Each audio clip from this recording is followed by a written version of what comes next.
एक छोटे से गांव में राहुल नाम का एक युवक रहता था। राहुल बहुत ही मेहनती और दयालु था। उसका सपना था कि वह एक दिन बड़ा आदमी बने और अपने गांव के लोगों की मदद करे। राहुल के पिता एक किसान थे और उनकी आमदनी बहुत कम थी, इसलिए राहुल को पढ़ाई के साथ साथ खेतों में भी काम करना पड़ता था। एक दिन की बात है, गांव में भारी बारिश हुई। बारिश इतनी तेज थी कि गांव के कई घरों की छतें टूट गईं और सड़कें पानी से भर गईं। गांव के लोगों को बहुत परेशानी हो रही थी।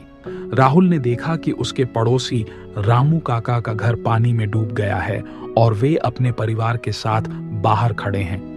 राहुल ने तुरंत उनकी मदद करने का फैसला किया।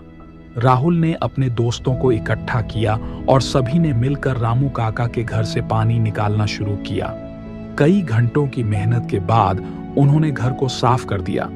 रामू काका ने राहुल को गले लगाया और कहा, बेटा, तुमने आज हमारी जान बचा ली। तुम्हारी मदद के बिना हम कुछ नहीं कर पाते।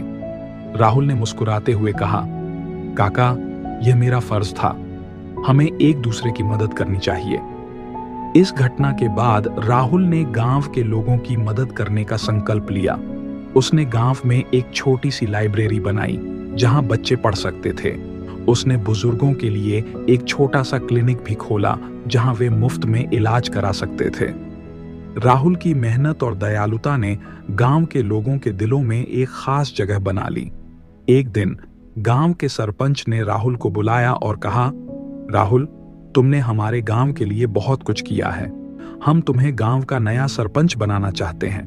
राहुल ने विनम्रता से जवाब दिया, सरपंच जी, मैंने जो कुछ भी किया है वह सिर्फ इसलिए किया क्योंकि मैं चाहता हूं कि हमारा गांव खुशहाल रहे। मैं सरपंच बनने के लिए तैयार हूं, लेकिन मेरी एक शर्त है। सरपंच ने पूछा, क्या शर्त है राहुल? राहुल ने कहा, मेरी शर्त यह है कि हम सभी मिलकर गांव के हर व्यक्ति की मदद करेंगे। हमें एक दूसरे का साथ देना चाहिए और साथ मिलकर काम करना चाहिए।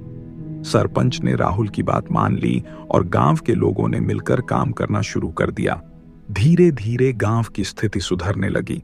लोगों के घरों की मरम्मत की गई, सड़कें बनाई गईं और बच्चों के लिए स्कूल खोले गए। राहुल की मदद और नेतृत्व ने गांव को एक नई दिशा दी।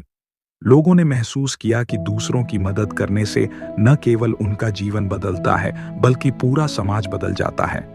अंत में राहुल ने गांव के लोगों को संबोधित करते हुए कहा, दोस्तों, दूसरों की मदद करना सबसे बड़ा धर्म है। जब हम एक दूसरे की मदद करते हैं तो हमारा जीवन सार्थक हो जाता है। आइए हम सभी मिलकर अपने गांव को और बेहतर बनाएं। गांव के लोगों ने राहुल की बातों को गंभीरता से लिया और सभी ने मिलकर काम करना जारी रखा।